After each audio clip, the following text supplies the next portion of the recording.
At that county fair, everyone believed the ring toss was nothing more than a rigged probability trap designed so no one could ever win.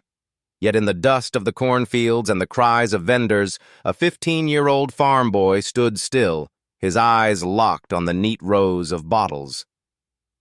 While the other children laughed and squandered their pocket change, he knelt upon the dirt and, with a stick, traced formulas no one ever expected to see on the ground of a rural fair. The probability distribution, the optimal release angle of 37 degrees, the friction coefficient between ring and glass.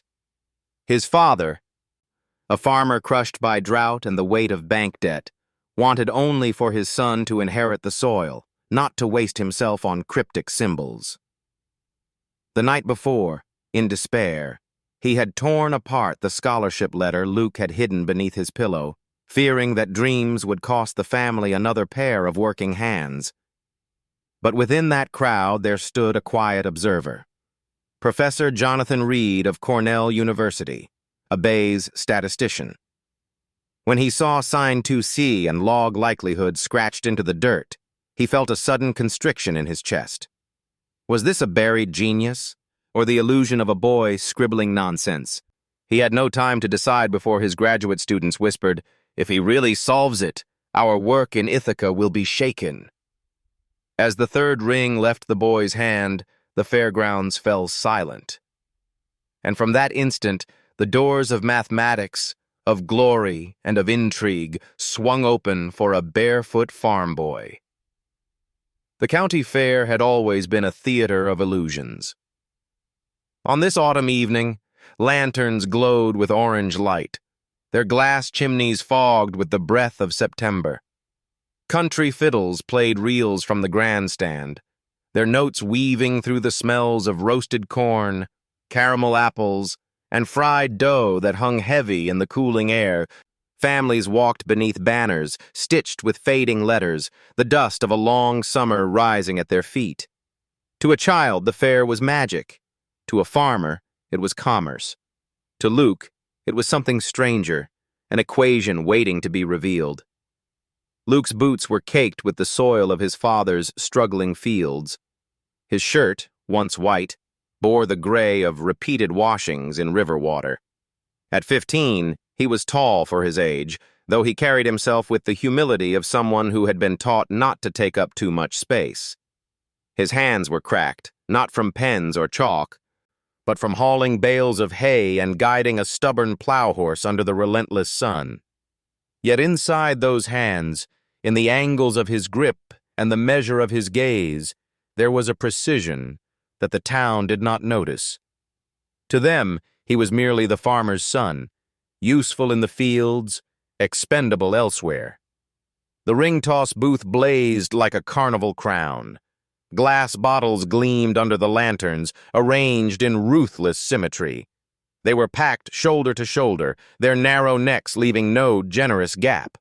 Rings of lightweight plastic lay in shallow baskets, promising triumph but delivering only humiliation. The man who ran the booth had a laugh like a rusty hinge. "Step right up, folks. Only a dime a toss. Win the prize if you can land the ring. Easy as pie, though, I warn you. Nobody ever has." Children hurled rings with reckless joy. Some bounced and clattered off the rims. Others slipped down the sides only to catch and tumble away. Coins changed hands, laughter rose, but victory never arrived. Each failure was greeted by the barker's booming mirth. Luke stood at the edge, silent. His eyes, a shade caught between storm gray and harvest brown, did not follow the prizes dangling overhead, stuffed bears, tin whistles, cheap pocket knives, but the parabolic arcs of the rings. His gaze lingered on the microseconds of contact, the shiver of plastic against glass, the way momentum dissolved into futility. Where others saw entertainment, Luke saw variables. He crouched, and with the stub of a broken stick, began to draw. The dirt was dry, the color of old wheat. He marked lines, arcs, symbols, remnants of equations he had pored over by candlelight in the town library, from books abandoned by men who had gone east to universities. Sin 2 Thi, likelihood ratio. P success. Children stopped, puzzled. A boy with sticky fingers from cotton candy leaned close and sneered. "What are you scribbling, Farmboy? Some kind of witch language?" Luke did not answer. His father's voice echoed in memory. "We need you in the fields, not chasing after ghosts in books. Numbers won't feed a family. Dreams won't pay the bank." He remembered the tearing sound of paper, the scholarship letter shredded in his father's trembling hands. Luke had retrieved the fragments from the fire grate, pressing them like relics into his notebook, though the words were unreadable now. Still, the formulas burned inside him. He could not silence them. "Ladies and gents," the barker cried, "watch the farmer's boy try his luck. Don't blink or you'll miss the miracle." Laughter rippled through the crowd. Luke stood, dust falling from his knees. He picked up a ring, its plastic cool and brittle, lighter than it appeared. He weighed it in his palm, feeling the imbalance of its rim. His breath slowed. The world narrowed to the distance, the angle, the coefficient of friction between smooth plastic and glass neck. 37 degrees. He had written it already. Among the crowd, unnoticed, Professor Jonathan Reed paused mid-bite into a caramel apple. His gray eyes sharpened behind wire-rimmed spectacles. At first he had thought the boy doodled nonsense, but there, on the earth itself, was the architecture of probability. Reed's pulse quickened. The curve drawn was unmistakable, the very density function he had lectured on in Ithaca a week before. His graduate students, following him like shadows, exchanged wary glances. One whispered, "That's posterior bays, exactly the same as our project model." "Impossible," another hissed. "He's a farm kid." Reed said nothing. A deep unease filled him. Genius sometimes bloomed in places the world had decided were barren. He had seen flashes of it before, once in a prison inmate, once in a janitor's son. But this was different. This was raw, unschooled brilliance standing on cracked boots, holding a carnival ring as if it were the key to a theorem. The crowd's jeers subsided into curiosity. A hush fell. The night seemed to lean closer. Luke raised the ring. His arm traced an arc rehearsed only in his mind, refined through numbers carved into solitude. His release was smooth, the angle precise, the follow-through silent. The ring sailed. For an instant it seemed to drift like a halo of chance, then struck the glass neck, once, twice, and settled with a metallic chime. Keng. The sound rang through the fairgrounds, sharper than the fiddle, louder than the barkers. Silence followed, a silence so thick that even the lantern flames seemed to hesitate. The ring had landed. Luke's heart pounded. He reached for another. The barker stammered, "Beginner's luck." His voice lacked conviction. Luke's father, somewhere behind the crowd, stiffened but did not move. The second ring arced, a twin to the first. Again the strike. Again the impossible settling. Gasps spread through the audience. The graduate students clutched each other's sleeves, panic edging their awe. Reed's apple fell from his hand into the dirt. Luke lifted the third. For him there was no crowd, no father, no debt. Only the math. He let it fly. The ring kissed glass, rattled, then slid into place with the inevitability of a solved equation.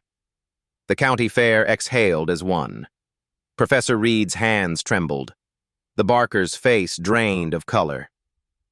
Somewhere in the distance, a bell from the livestock barn tolled the hour. And in that suspended moment, as lanterns swayed and autumn air thickened with revelation, the destiny of a barefoot farm boy collided with the machinery of academia, with ambition, with intrigue. The world would never look at him the same way again. The night before, the fair had not been filled with music or lanterns, but with silence, a silence heavier than debt itself. The Granger farmhouse stood on the edge of the county road, its timbers weathered, its roof patched with tin that glistened like dull coins under the moonlight. The wind moved through the cornfield in low moans, carrying with it the scent of dry earth, of a harvest already half lost.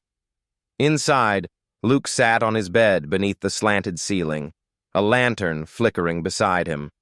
The flame wavered in the draught of an unsealed window, throwing restless shadows across the walls.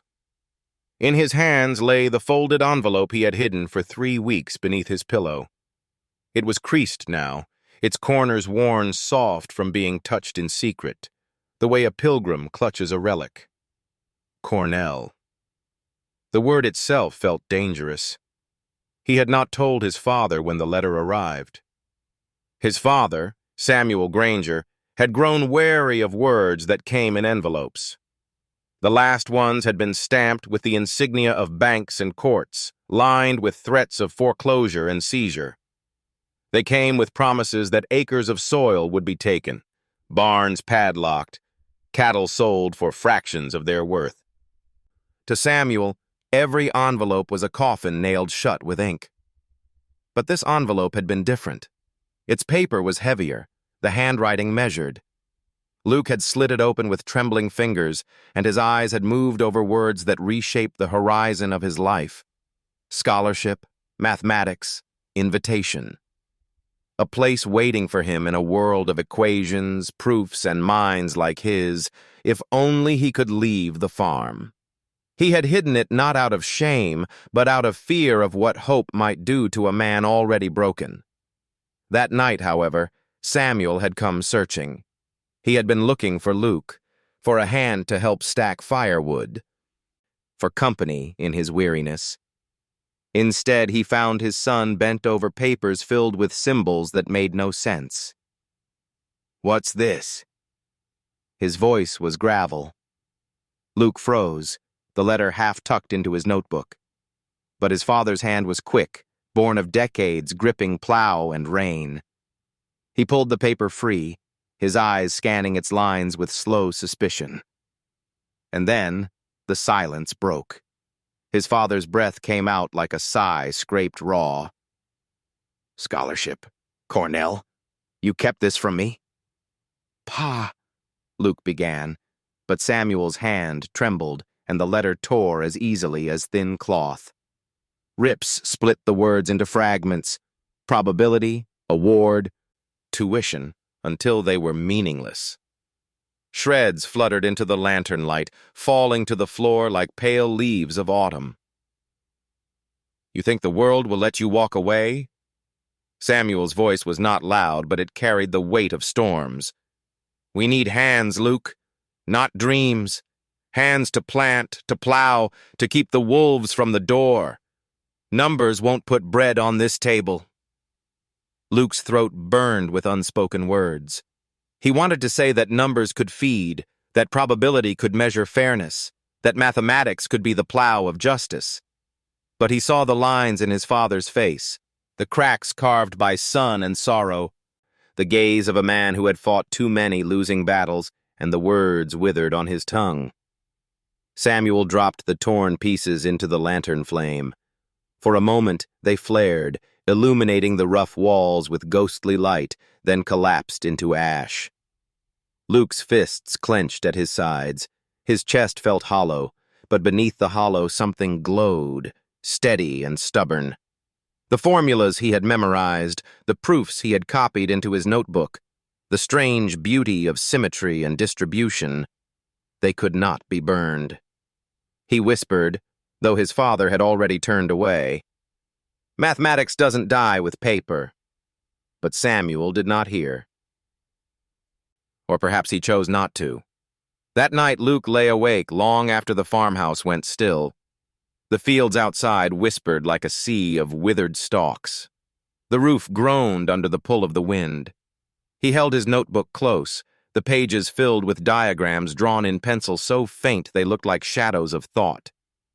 Every theorem was a kind of prayer. Every equation was a secret vow. He remembered the look on his father's face, the mixture of anger and fear, of love twisted into desperation. Samuel was not a cruel man. He was a man trying to survive the erosion of everything he had believed unshakable: land, labor, legacy. To him, Luke's scholarship was not salvation but betrayal, a theft of the only strength their family had left. Yet Luke knew, though he dared not speak it aloud, that mathematics was not escape. It was destiny. It was the language in which the world whispered its hidden fairness.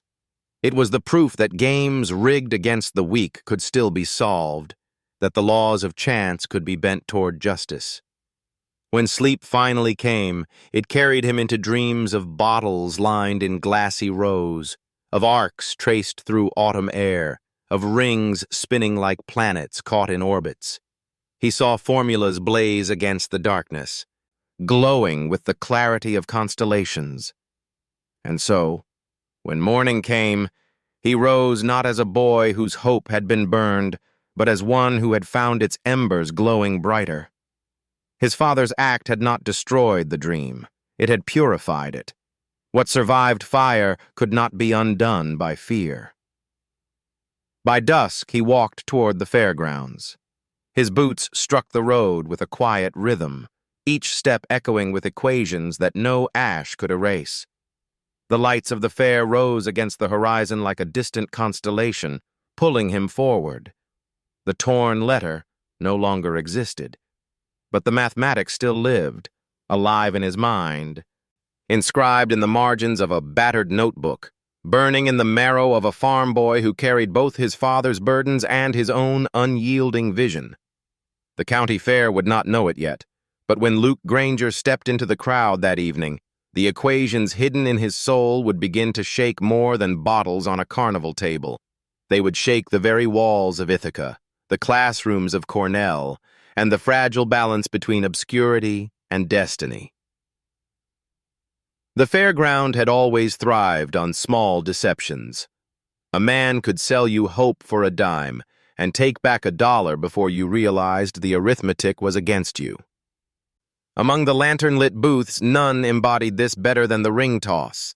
The bottles gleamed in their rigid rows, shoulder to shoulder like soldiers refusing passage. Their necks were just wide enough to invite a ring, but narrow enough to deny it.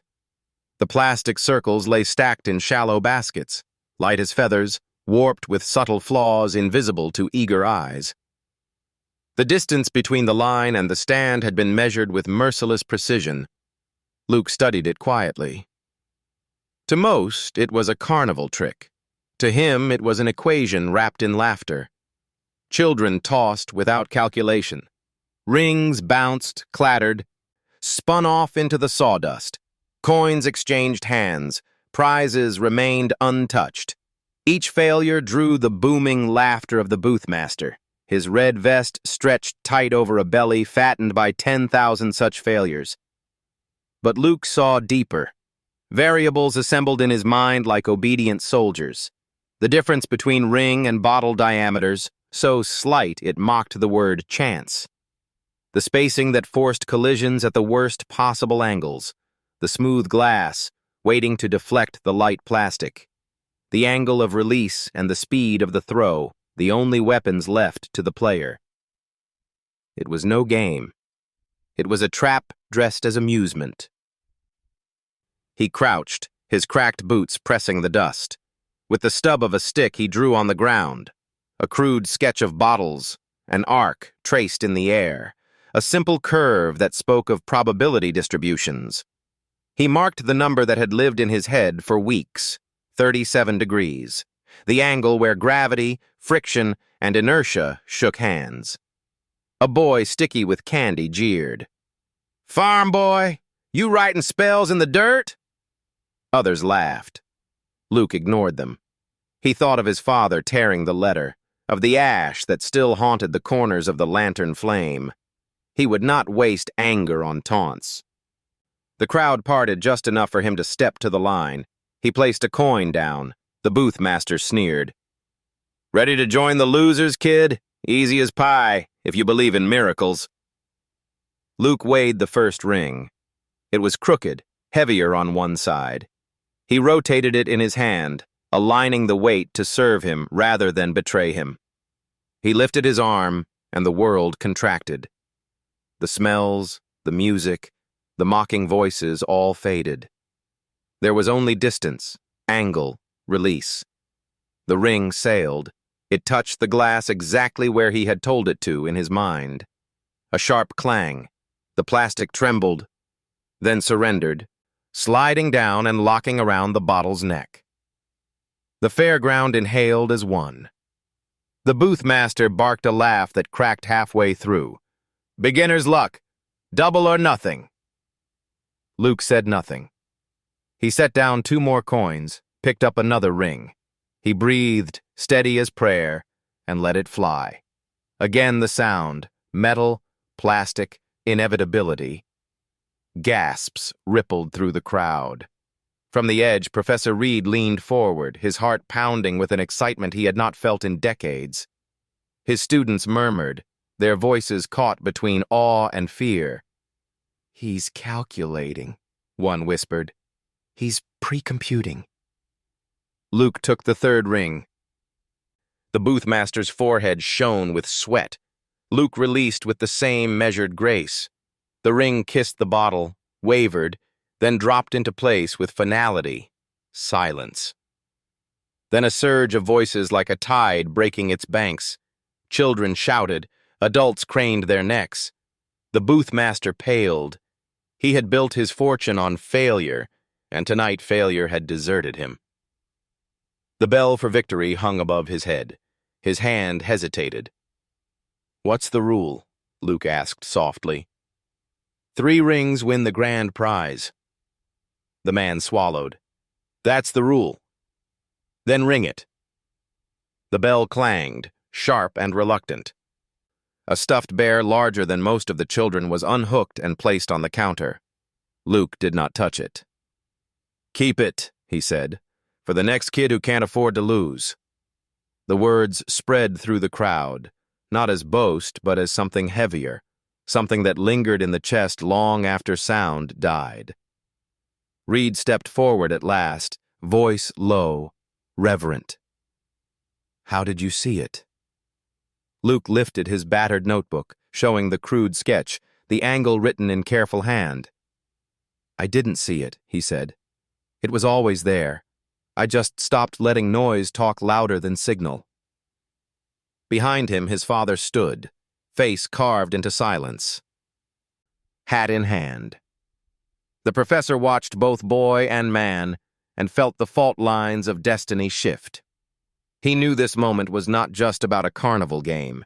It was about what would happen when the world tried to claim a genius it had never intended to nurture. Night deepened. The lanterns flared. Somewhere, a fiddle carried a tune of work and sorrow. Luke turned away from the booth, leaving behind the prize, the coins, the trap itself. The crowd parted for him, not in awe but in respect. They had seen more than a boy winning a rigged game. They had seen fairness wrestled back from deceit. And as Luke walked into the shadows where the road home began, the professor slipped a card into his pocket and whispered to himself, "Ithaca will never be the same." The fairgrounds quieted after Luke's impossible trio of victories. People drifted toward the livestock barns and pie stalls, but the echoes of those metallic chimes clung to the night air. For many, it had been no more than a boy's lucky streak. For Luke, it was proof. Proof that numbers, when obeyed, could bend even the cruelties of rigged chance. But proof demands witnesses, and dust was his chalkboard. He crouched near the booth, ignoring the whispers still curling through the crowd. With the stub of a stick, he drew wide arcs and quick lines across the ground. The dirt was dry, a pale canvas beneath lantern glow, a circle for the ring, narrow lines for the bottles, then angles sprouting like the rays of a sun, each labeled in his quick hand. He scrawled symbols that had grown familiar in long nights at the town library. Probability of success, conditional outcomes, the strange but comforting language of distributions. His father's voice lived in his skull, sharp as the snap of dry stalks. These symbols won't feed a calf, they won't fix the roof. But here, under the lanterns, they were alive. Children gathered first, peering over his shoulder. "What's he drawing now?" one asked. Another snickered. "Looks like chicken scratches." But none of them walked away. Luke wrote a line across the dirt. P success equals chance, total attempts. He knew the numbers by heart. If you threw blindly, the odds barely existed, 1 chance in a dozen. But if you released at that sweet angle, if you let the heavier side of the warped ring lead, you could turn 1 chance into 3. It was not certainty. It was never certainty. But it was fairness, rescued from deceit. Professor Reed edged closer. His students hovered behind, caught between embarrassment and awe. The professor's eyes narrowed. He had seen blackboards covered with similar work from scholars trained in the finest halls of Cambridge and Paris. Never had he seen it pressed into the ground of a county fair. Luke added another line, this time a curve, bending gently like a hill. Above it, he scratched, distribution. Beneath, he wrote likelihood. His stick trembled, not from fear, but from urgency. Reed felt his throat tighten. He knows Bayes, he thought. Not perfectly, not in the formal dress of notation, but in essence, the same way a farmhand knows the feel of rain before a storm, without needing a barometer. The graduate students muttered. "He's copying something he saw in a book," one whispered. "There's no way he understands." Reed silenced them with a glance. Understanding does not always look like formality. Sometimes it looks like a boy kneeling in dust, scratching the universe into soil. Luke did not look up. He muttered to himself, half whisper, half prayer. "The bottles aren't the enemy. It's the way they're arranged. It's the distribution. They wanted us to think it was hopeless. But hopelessness is only a design." The words struck Reed like scripture. Luke finished with a final number, 37 degrees. He drew the arc once more, bold and certain. Then he dropped the stick, wiped his dusty hands on his jeans, and stood. The crowd said nothing. Some saw only nonsense. But others, those who had lost coin after coin to the booth's false promise, felt a tremor of recognition. Perhaps games were not rigged by destiny, but by men. And perhaps destiny, too, could be resisted. The boothmaster spat into the dirt and muttered, "Tricks and scribbles." But his voice held less conviction than before. Luke closed his notebook around the memory of what he had just drawn. He did not need anyone's approval. He had seen the truth written in dust, and once truth is written, it lingers, even when the wind comes. Professor Reed remained still, a hand pressed to his chest. He felt as though he had witnessed a prophecy not yet translated. The boy had not just solved a carnival trick. He had declared war on unfairness itself, using nothing but numbers and the stubborn will to see what others ignored. The lanterns flickered. The fair moved on. But beneath their glow, in the dirt of a county fairground, the future had been written, fragile, fleeting, yet indelible. And for Luke Granger, the farm boy whose scholarship letter lay in ashes, the formulas in the dust were more than mathematics. They were a vow. Professor Jonathan Reed had come to the fair for reasons that had nothing to do with statistics. After 3 months buried in conference halls, draft manuscripts, and endless revisions on grant proposals, he had promised his sister he would spend 1 weekend away from Ithaca's ivory towers. "Go see the fair," she had insisted. "Remember what ordinary life smells like." So he came. He ate a caramel apple. He watched a lumberjack competition with mild amusement. He bought a jar of honey from a farmer who spoke of bees as if they were family. For a few hours, he allowed himself the luxury of being no one in particular. But then came the ring toss. He had wandered toward the noise, expecting the usual carnival racket. Laughter, groans, the hollow ring of coins. He had not expected to see the boy. Dust on his boots, notebook clutched to his chest like scripture.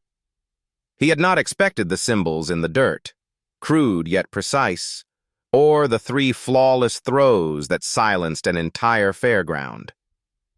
Now Reed stood apart, his spectacles glinting under lantern light, while his graduate students exchanged sharp whispers behind him. "Professor," one said, voice edged with irritation. "He's a parlor trick. He must have practiced for hours." "Parlor tricks don't produce posterior curves," Reed answered, though his tone was low. Another leaned close. "If this boy can really do what it looks like." She stopped, her throat tight. Reed supplied the words she could not. "Then our project in Ithaca may already be obsolete."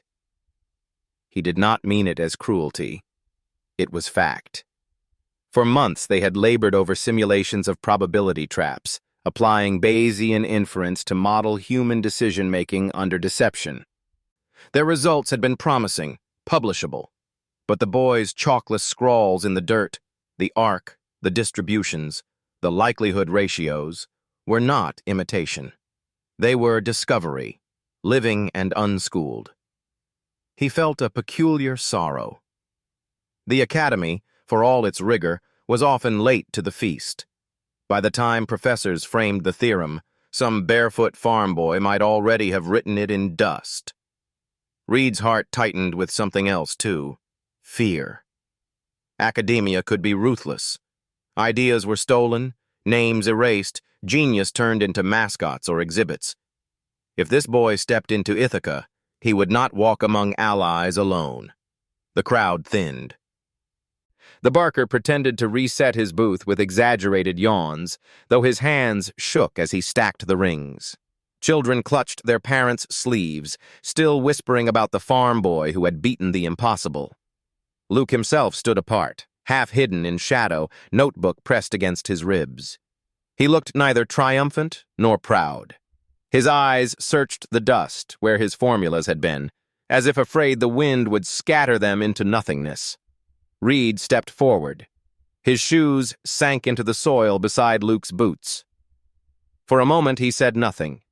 Then, softly, "You've been studying probability?" Luke startled, clutching the notebook tighter. His voice was shy, as though unused to being taken seriously. "From books at the town library, old ones, some pages missing." Reed glanced down at the notebook when Luke dared to lift it. The cover was torn, the binding held with string. But inside, his pulse quickened, were equations rendered with astonishing fidelity. Bayes' theorem, hand-drawn curves, notes on variance, even an attempt at a likelihood ratio test. There were errors, of course, missing constants, notational slips, but the intuition was unmistakable. "Who taught you this?" Reed asked. Luke's answer was simple. "No one. I just needed to know why games are unfair." Reed closed his eyes. It was the most honest definition of statistics he had ever heard. Behind them, one of his graduate students whispered, "Professor, we should leave. If this gets out—" "If it gets out," Reed said sharply, turning, "it will remind us that mathematics does not belong to universities alone." The student's face flushed, but she said nothing more. Reed turned back to Luke. He wanted to promise him a future, to tell him that Cornell had a place for him, that the world needed minds like his.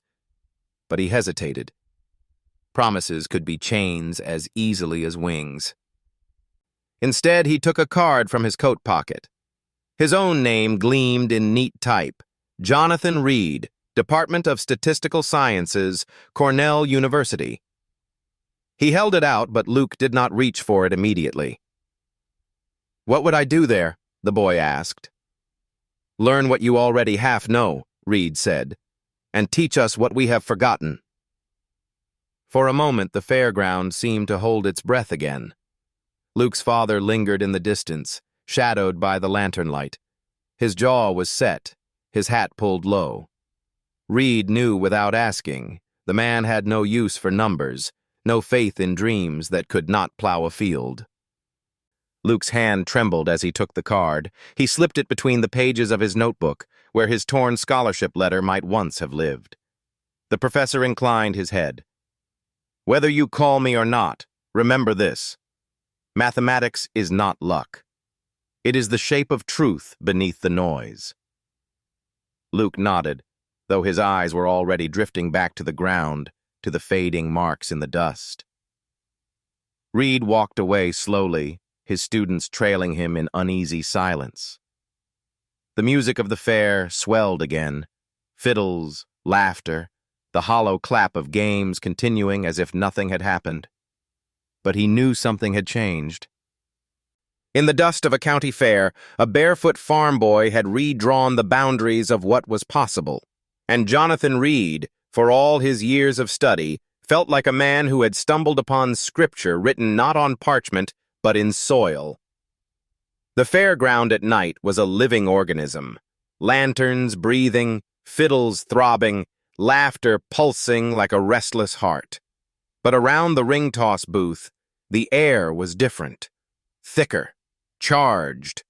News of Luke's 3 perfect throws had spread like spilled lantern oil. By the time he stepped back from the dirt where his formulas still faintly marked the earth, the crowd had doubled. Children clambered on hay bales to see him. Grown men folded their arms, skeptical. Girls whispered, their eyes wide. The boothmaster, red-vested, sweating, forced a laugh. "You all saw it. Beginner's luck, nothing more. Happens once in a blue moon. But I'll tell you this." His voice cracked like a whip over the gathering. "If this farm boy can do it again, right here, in front of all of you, I'll give him the grand prize and close my stand for the night." A roar rose from the crowd. The fair loved spectacle, and a challenge was sweeter than any prize. Luke stood still. His boots sank into the dust. He had no wish to humiliate anyone, least of all himself. But the laughter in the crowd carried an edge, sharp, mocking. The laughter of those who had already decided his victory must have been a trick. "Come on, farm boy," a boy from town jeered. "Show us it wasn't luck. Or are you scared?" The words stung. Not because they were cruel, he had grown used to cruelty, but because they echoed too closely the voice of his own father. "Dreams don't feed a family. Numbers don't mend a roof." Luke lifted his chin. He stepped forward to the line again. The boothmaster slapped 5 rings onto the counter, the sound like a gauntlet hitting stone. "Let's see what you've got when the whole county's watching." The first ring lay in Luke's palm, lighter than a feather, its edges warped just enough to betray him.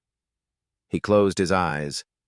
In the darkness behind his lids, he saw the arc already traced, the angle, the speed, the correction on impact. He breathed once, twice, released. The ring sang against glass. Kang. It settled around the neck. The crowd's cheer was wild but tinged with surprise. One ring could still be chance. Luke took the second. His arm moved in that same calm rhythm. Again the clang, the soft surrender of plastic to glass. Kang. The boothmaster's smile faltered. The crowd hushed. Even the fiddles seemed to fade. The third ring slipped from Luke's fingers like a secret given to the air. It kissed the bottle's rim, shivered, then slid home. Kang. A sound like a storm broke loose. Cheers, gasps, shouts. Children leapt. Adults muttered in disbelief. 3 in a row. twice in one night. But Luke did not stop.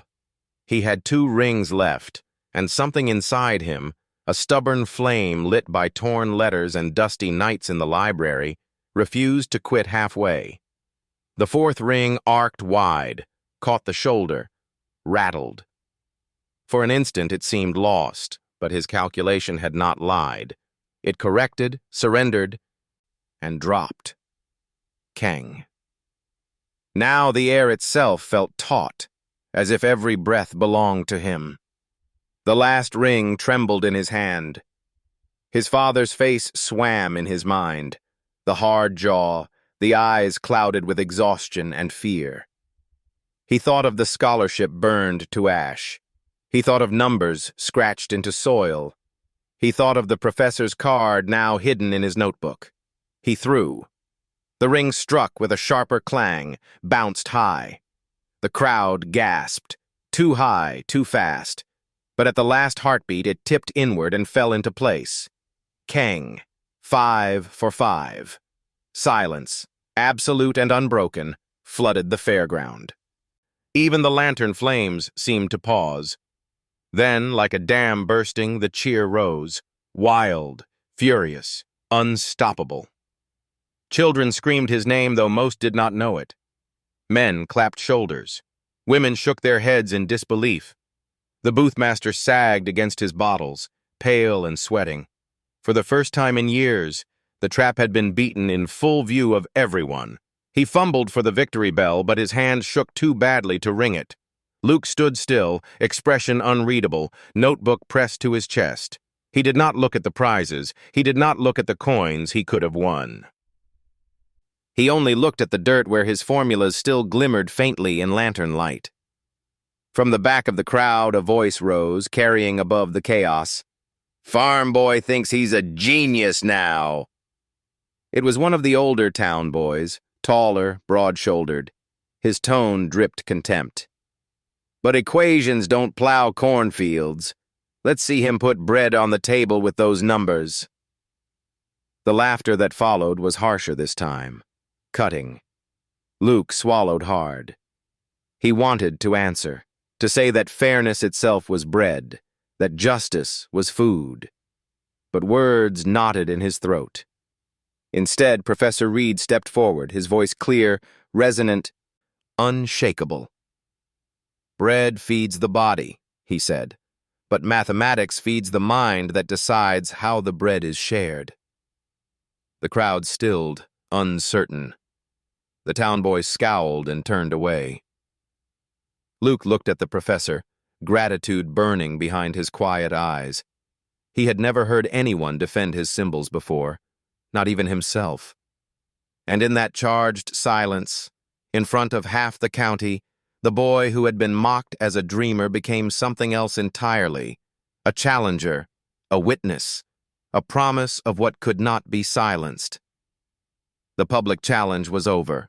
Luke had won. But the greater battles had only just begun. The crowd thinned after Luke's 5 flawless throws, though whispers lingered like smoke above dying coals. Children tugged their parents toward the livestock pens. The fiddles resumed their restless song. But for Luke, time moved differently, slow, deliberate, as if each moment were being written on the inside of his skin. He stood near the edge of the booth, notebook pressed against his ribs. His father's shadow loomed somewhere in the distance, silent and unyielding. Luke wanted to disappear, to walk home under the corn moon and let the night swallow what had happened. But fate, once stirred, rarely allows retreat. Professor Jonathan Reed stepped closer. He removed his spectacles, polished them with a handkerchief, then placed them back on the bridge of his nose. His eyes, keen, searching, hungry in a way Luke did not yet understand, settled on the boy. "You drew Bay's curve in the dirt," he said quietly, as though speaking to himself. "You corrected for variance without ever naming it. How did you—" Luke shifted his weight. "I read old books, some with pages missing. I tried to fill the gaps. Reed's breath caught. He had spent decades lecturing students who yawned through proofs, their minds dulled by obligation. And here was a farm boy who had pieced together theory from fragments like a mason rebuilding a cathedral from fallen stones. "You belong in Ithaca," Reed said, his voice firm now.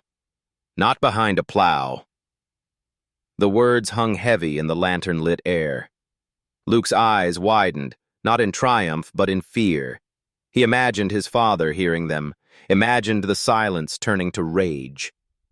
Behind Reed, 2 graduate students leaned close, their voices sharp but hushed.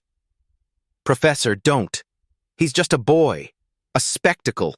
If you bring him to Cornell—" Another interrupted, her whisper colder. "Do you understand what this means for our project? If his name gets attached, our research collapses. Funding disappears. We've built this for years, and now some dirt-covered kid—" Reed turned, his glare slicing through their words. "Mathematics does not belong to you, or me. It belongs to truth. And if this boy has touched it, we must honor it." But the students were not convinced. One muttered, "The faculty won't see it that way. They'll either steal his work or bury it. Better if he stays here, unknown." Luke heard enough to understand, if not the full meaning. His fingers tightened around his notebook. The same fear that had lived in his father's eyes now reached for him, the fear of being used, or worse, erased. Reed faced him again. He softened his voice. "Luke, promise me one thing. Whatever they say, whatever you hear, don't stop writing. Don't stop calculating. Even if the world tears the paper from your hands, keep the numbers alive here." He tapped his chest. "And here." He tapped the notebook. Luke nodded, though a lump swelled in his throat. He wanted to ask so many things. Why fairness mattered, why games were rigged, why truth had to be hidden like contraband. But before he could speak, a shout cut through the night. "Samuel Granger," his father's name. A deputy strode toward the booth, lantern swinging in his grip. "Your payment's late again. Bank wants a word." The crowd's attention turned, hungry for new drama. Reed's moment with Luke dissolved, interrupted by the world's harsher mathematics: debt, duty, survival. Samuel's jaw clenched. He placed a hand on Luke's shoulder, firm and final. "Enough games. Home." Luke swallowed his protest. He glanced once more at Reed. The professor's eyes burned with a message words could not carry. Then Luke turned into the night, the card from Cornell hidden in his notebook, the dialogue cut short, unfinished, like a theorem waiting for proof. The fairground had emptied into the deeper night, but a stubborn circle of onlookers remained by the ring-toss stand. The lanterns burned lower now, their light trembling against the glass bottles that had already betrayed their master. Somewhere in the distance, fiddles scraped a tired tune, but here, at this patch of dust, another performance was about to begin. Luke had meant to leave. His father's command still echoed in his bones. Home. Yet something in him resisted. The air felt unfinished, the silence around his notebook too loud. And then a challenge, quieter but more dangerous, arrived not from the crowd, but from the Cornell students clustered near their professor. "If he can do it again," one whispered, "with more trials, then perhaps—" The words were clipped by another voice, sharper, fearful. "No. If he demonstrates consistency, the law of large numbers will favor him. It will prove he's not guessing. And that will destroy us." But Reed had heard. He placed a firm hand on Luke's shoulder. "One more time," he said. "Not 3, not 5, a sequence. Enough throws to silence doubt." Luke's eyes flickered toward the crowd. They wanted spectacle, but for him this was not a game. It was proof. Proof that numbers were not dreams. Proof that torn letters could not erase truth written in angles. The boothmaster scowled but could not resist. A dozen rings clattered onto the counter. "Let him waste his luck," he muttered. Luke picked up the first ring. He breathed once, steady, released. Kang. The bottle accepted it like a verdict. The second followed, then the third. Not all were perfect. One rattled, another bounced high. The crowd gasped, certain he had failed. But each time, calculation rescued him. The subtle tilt, the inward correction, the way probability bent beneath discipline. Kang, kang. By the sixth, a strange hush spread. The crowd no longer laughed. They watched as if witnessing not a boy but a law of nature asserting itself. The Cornell students had taken out a camera, grainy, handheld, but enough. They filmed each arc, each clang of success. Their faces were pale, half with awe, half with dread. One muttered, "This is publishable. This could eclipse us." Reed silenced them with a glance. His eyes never left the boy. Luke's notebook lay open on the counter, pages fluttering in the night breeze. Scribbles of curves and angles seemed to lift into the air, invisible but binding.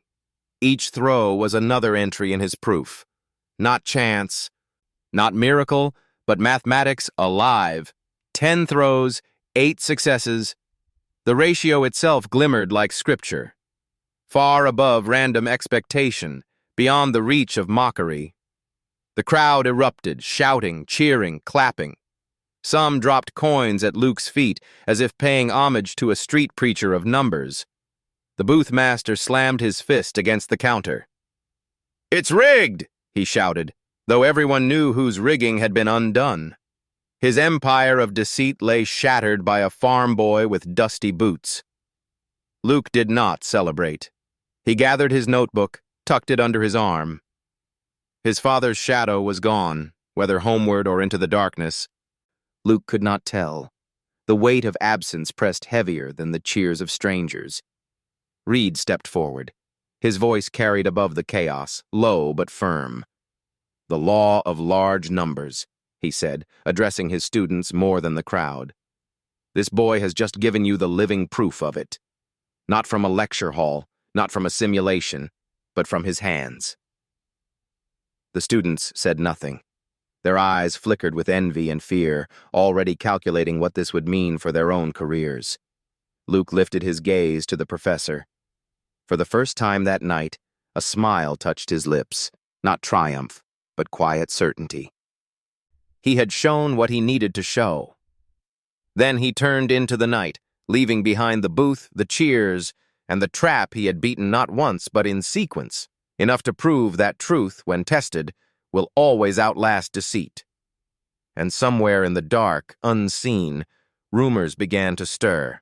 That Cornell wanted to claim him, that professors would fight for or against him, that a barefoot farm boy had cracked open the door of academia with nothing more than dust, numbers, and stubborn faith. The sequence was complete, but the real test was only beginning. The fair had ended, but its echoes refused to die. In kitchens lit by kerosene lamps, in barns where men forked hay into mangers, in taverns thick with tobacco smoke, the story of the barefoot farm boy spread like a brush fire. 5 perfect throws, then 10. The trap broken in full view of everyone. A miracle, some called it. Others muttered darker words. Trickery, blasphemy, a kind of sorcery that mocked honest labor. But in Ithaca, 200 miles away, the whispers took another shape. Jonathan Reed returned to Cornell with the dust of the fair still clinging to his shoes. He had carried Luke's notebook in his satchel the way a priest carries relics, careful, reverent, aware of its fragility. He wanted to present it to colleagues not as spectacle, but as evidence, raw, unshaped genius rising from unlikely soil. Yet before he could, the whispers began.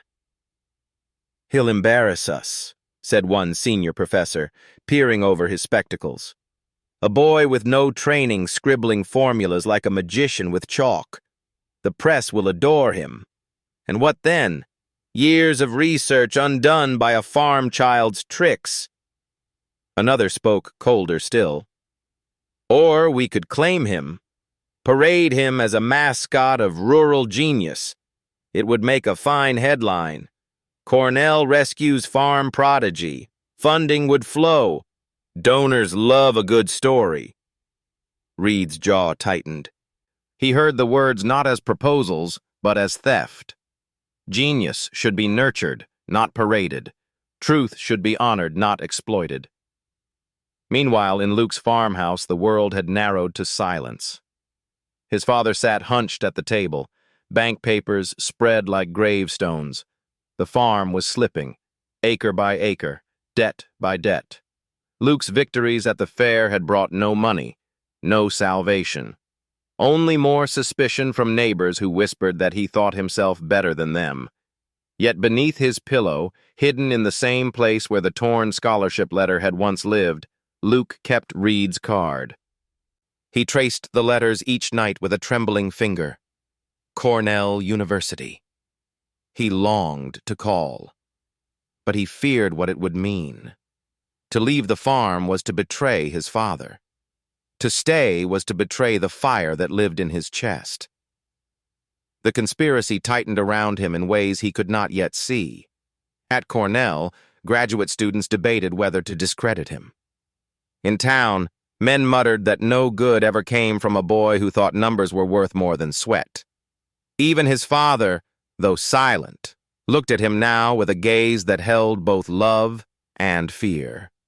The fear of losing his only son to a world that spoke in a language he could not read. One night, Luke returned from the barn to find a stranger waiting by the fence, a man in a long coat, city shoes sinking awkwardly into the mud. He introduced himself as a journalist from Ithaca. "They say you broke the ring toss," the man said, notebook already open. "They say you wrote formulas in dirt.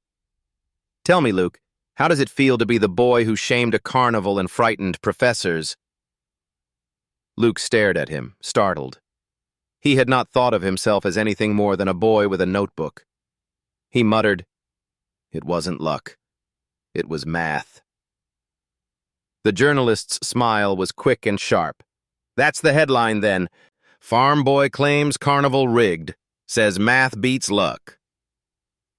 The next morning, his words were ink on paper, sold in town squares. And with them came more whispers, some admiring, some venomous. Cornell could no longer ignore him. Letters arrived, some offering invitations, others laced with veiled threats. One in particular chilled Reed when he intercepted it. "If the boy joins your lab, his work belongs to Cornell. Do not let him publish alone." Reed crumpled the letter, but he knew the truth. The door had opened. Luke had one foot inside a world that would not welcome him gently. Behind that door waited knowledge, yes, but also ambition, rivalry, and the kind of conspiracies that could crush a boy who still smelled of cornfields. And so, under the harvest moon, Luke sat on the old wooden fence, notebook balanced on his knees. He wrote a single line across a fresh page. "Mathematics is not luck. It is symmetry, distribution, fairness." He paused, then added, "But fairness has enemies." The wind rattled the dry corn. Somewhere in the distance, a dog barked. Luke closed the notebook, pressed it to his chest, and whispered to himself, "The game has only just begun." The farm lay quiet beneath the harvest moon. The fields, once tall with corn, now stood in brittle rows that whispered like old bones in the wind. The house sagged in silence, windows dark, as if it too had grown weary of holding a family's burden. But out by the fence line, where the road bent toward the county fairgrounds, a boy sat alone with a battered notebook and a heart too restless to sleep. Luke balanced on the wooden rails, his boots hooked beneath him, the boards groaning softly with each shift of weight. In his lap, the notebook lay open, its pages crowded with curves, symbols, and numbers. Some were scrawled in haste, some carefully traced, but all of them spoke the same language, the language of order hidden inside chaos, of fairness waiting to be found beneath deception. He flipped back through the earlier pages, sketches of bottles, arcs of rings, the angle 37 degrees written over and over like a mantra. Then the notes on distribution, the crude diagrams of probability curves, copied and reinvented from library books older than he was. In the margins, he had written questions he could not yet answer. What is fairness? Can it be measured? Can justice itself be a formula? The wind lifted the pages. Luke pressed them down with one hand, staring at the words he had written just nights ago. Mathematics is not luck. It is symmetry, distribution, fairness. Beneath it, his newer edition stared back at him. But fairness has enemies. He closed his eyes. He saw again the boothmaster's face, pale and sweating as the rings fell true. He heard the sneers of the town boys, their laughter sharp as thorns. Farmboy thinks he's a genius now. He remembered the Cornell students whispering behind their professor, voices dripping with fear and envy. If his name gets attached, our research collapses. And then, against those voices, the softer memory of Professor Reed. Mathematics does not belong to you, or me. It belongs to truth. Luke opened his eyes to the night. The moon hung heavy above the fields, a pale circle as round and inevitable as the rings he had thrown. Its light painted the fence in silver and the pages of his notebook in fragile gold. He picked up his pencil, dull, its eraser long gone, and wrote on a fresh page, "I promise to keep the numbers alive, even if no one believes me. I promise to write, even if the paper is torn.